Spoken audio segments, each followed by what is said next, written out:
What is up, all you gamers? Hope we're all doing well. Welcome back to another recap. We hope you guys all enjoy a lot of crazy topics this week to break on down. Are you ready? Let's do it. Let's get on into it. Hope you all enjoy.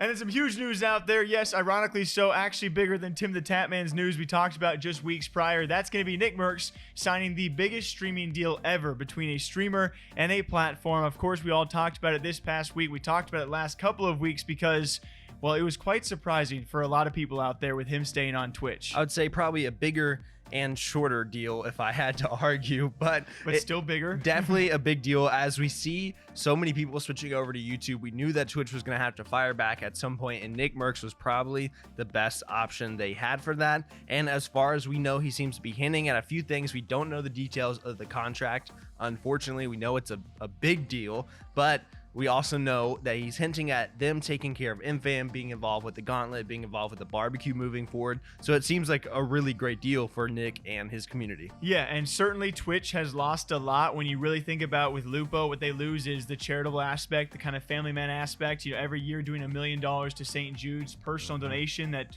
Twitch loses out on that kind of charitable moment, which also garners a lot of eyes. They replace that though with maintaining what is now going to be the barbecue. And of course, Nick, I think he is a very pivotal character to have them say, hey, we're gonna put a halt if we can on what this waging war is becoming between YouTube and Twitch. And certainly you got to think, if they would have lost Nick somehow, I mean, you give YouTube a trifecta, not just of Doc, Tim, and Nick, but of course who they already currently have, and you give them a lot more ammo for what could be continuing to sign Twitch creators and streamers. I think it'll be good. They didn't have another choice. If you lose Tim, you've got to keep Nick. You can't give both of those to YouTube and think that you're going to be okay. Yeah, I think the next on the lineup would have been a guy like XQC, right? And yeah. There are tons of streamers that could have been that linchpin, but certainly when it comes to a constant for a variety of scenes out there, Nick is one of the top figures on Twitch, and of course his community is also a large part why he got the biggest deal ever. So quite the surprise is actually Nickmercs staying with Twitch, not going to YouTube, but YouTube still sticks to the words,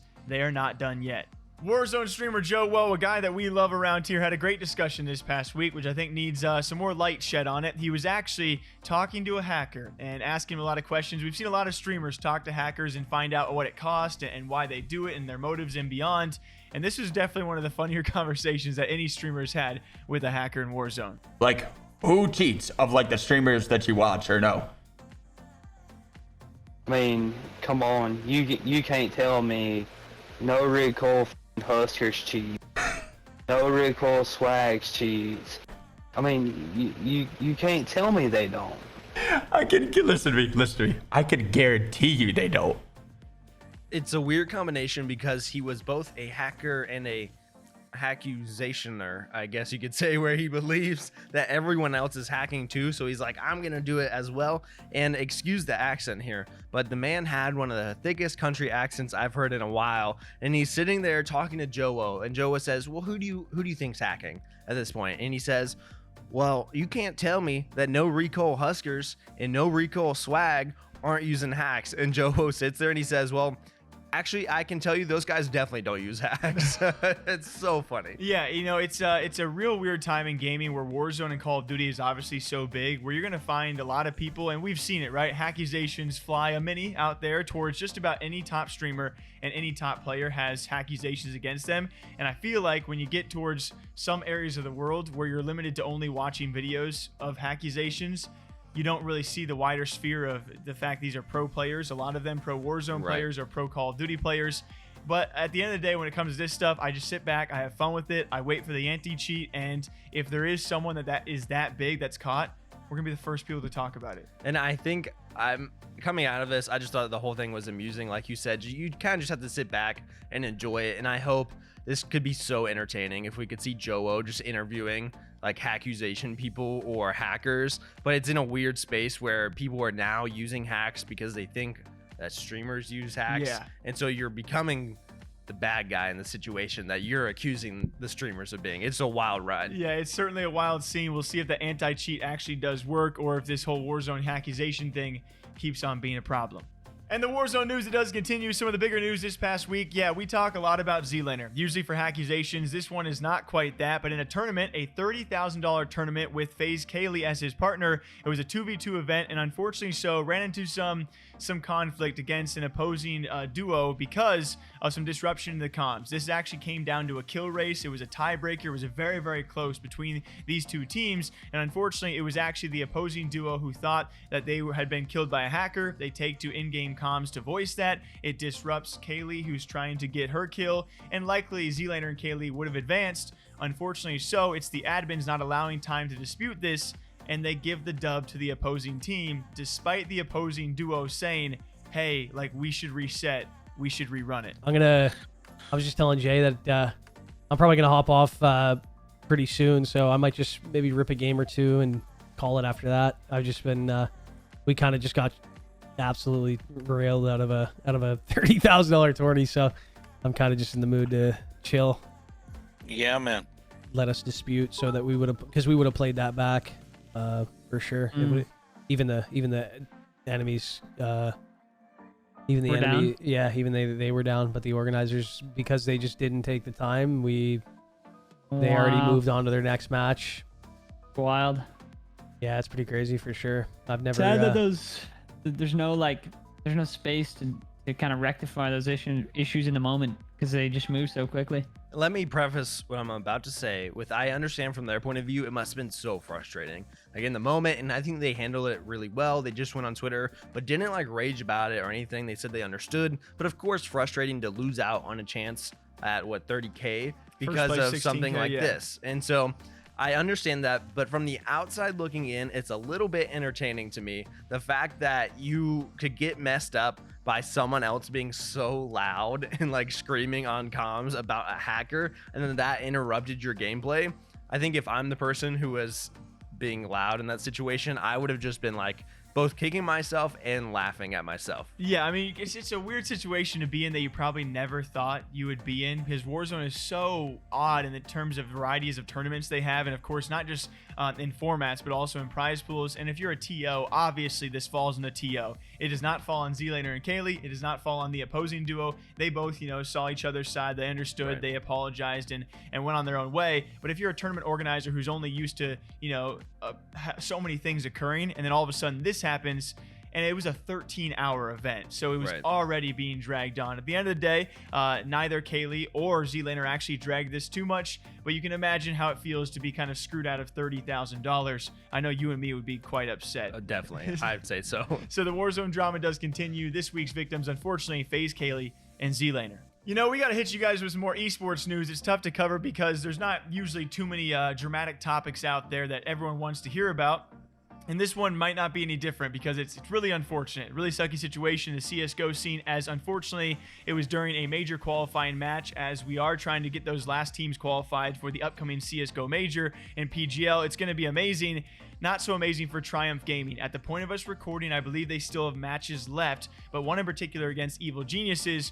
Well, they did not show up. They were forced to forfeit as one of their teammates was exposed and confirmed to have fallen asleep before a major qualifying match. And we are talking about points that are very, very important in a match that very well could have decided whether or not they're going to the major. So I didn't know about this story beforehand, for the record. And so it's pretty funny to me that when you were saying exposed to, I really thought you were going to say got COVID or something like that. Oh. And so he couldn't compete, but exposed to sleeping and just was asleep in the situation is, I mean, if I was a teammate or a coach or on the organization, I would be furious. I mean, I know that it's almost like a funny topic because it's just so crazy, right? Right. Like the fact that you're a pro player and you fell asleep before a match, but this is, you got to realize for CSGO players how long we have waited for a major. What, two or so years is the timeline, because so many have been delayed because of pandemic and COVID, to wait this long for the biggest event that most CSGO players can ever even hope to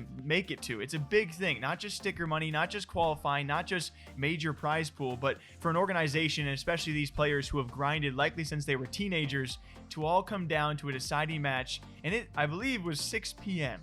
So this ain't usual napping time. It's not 2 a.m. matches to fall asleep.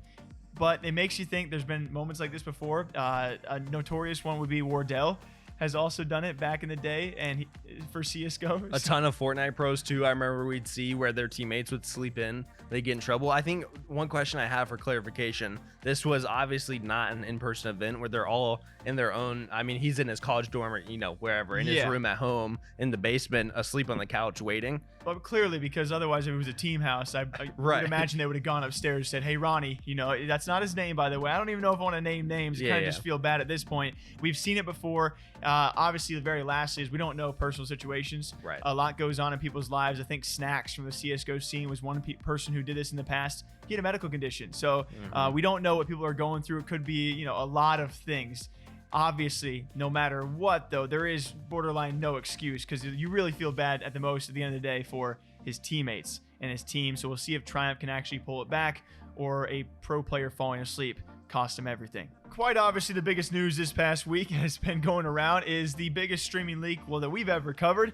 Yeah, good old Twitch has now been caught and confirmed their breach, which was a leak of thousands. And I think it was actually every streamer. If you look at the paste bin that has since been deleted, but definitely copied and pasted everywhere else, it was a list of every single streamer and their payouts, of which it seems to be a variety of feedback on exactly what those amounts are. Right. But it was a lot of money, and some people were really upset, even though that we kind of knew that streamers make a lot of money. I was gonna say the thing that caught the most fire from this leak was how much people were making, when there was a lot of other stuff leaked as well. Twitch did actually confirm, I think late last night, that no login information or credit card information was leaked anywhere, because they don't store that stuff. And so that was okay, and that is great news, of course. But there were a couple of funny situations that came out of this, with everyone latching on to that how much people make, where one, of course, was all the streamers calling themselves whatever number they were, like on stream, like Myth being like number 11 reporting for duty here, number 6 talking to number 43. And then my other favorite one was how so many people once again decided to say freaking Hassan makes so much money, and get so angry at Hassan versus everyone else. Twitter finding out streamers make money. Hassan taking all the flame and the bullets and the hate. Other millionaire streamers. But it's no surprise to anyone that these people make, you know, a ton of money. Yeah, and I think it was within maybe a couple of hours, Hassan was tweeting, and he was trending alongside the Twitch leak, which is expected. We're not going to dive into that one, but also a lot of responses out there from people like Pokey, who had talked about, you know, she got rid of her donations, and of course some other things along the way. This is the least amount of her income. People talking about XQC and how those numbers make sense, because I wanted to eventually dive into that. You know, he was making 750K in the month of September, and people were saying even if he makes 100% of his subs, where does the rest of that money come from? Yeah. What exactly are these numbers, which was never fully confirmed? Which I referenced in the video about it, but Co-Carnage, I think, had a great response to it, where he's saying, man, I really do want to talk about this, but contractually, I'm not allowed to at this point, which is kind of hilarious that, hey, Twitch leaks all this personal information about your finances, and you can't say anything, which brings up the other question that you've talked about now, is this some sort of legal problem where someone maybe like Dr. Disrespect that might have been on the list could use that in his court case? And we think, matching up user IDs, that he was very much on that list for top grossing streamers between late 2019 and 2021. He was still number 11, listed as unknown, and the user IDs, based on the original paste bin, do match up to his channel. Now, if that fully confirms it, it's pretty darn possible. Right. Beyond that, though, it's like, it's so crazy how Twitch can do things so well. You somehow manage to actually land Nickmercs, but within 24 hours of your biggest signing probably to date, you then have your biggest leak to date, and you have people like Valkyrie saying, hey, YouTube needs more streamers, or Tim the Tatman saying, YouTube Gaming. I mean, you open yourself up for so many of your competition to get opportunities based off your mistakes, which it just seems to happen time and time again. I think it was just obviously a huge L for Twitch in the situation. People, but also kind of a huge W for social media for the day, because the whole day was so entertaining. So fun. And it wasn't anything like that bad at the end of the day. Like, maybe some streamers were a little upset of where they ranked on the list, like and Cloaksy got called Brokesy all day long. Yeah, but beyond that, right, I think it ended up not doing that much harm to people, as much panic as it did originally cause. Yeah, we'll see if anyone else has a case about this, if anyone like Doc's gonna make use of this, as he gave a subtle response. Twitch, biggest signing and then the biggest leak. What did y'all think about it? As per usual, hope you guys all enjoyed the recap. We'll catch you back here next week breaking down all these friendly, awesome gaming esports topics. Hunter, why don't you show these people at the door? Jake's probably going to go clean a pool, and I'm probably going to go bowl, I Smoke a guess. cigar. I hope you guys have a good one. See you later. See you guys.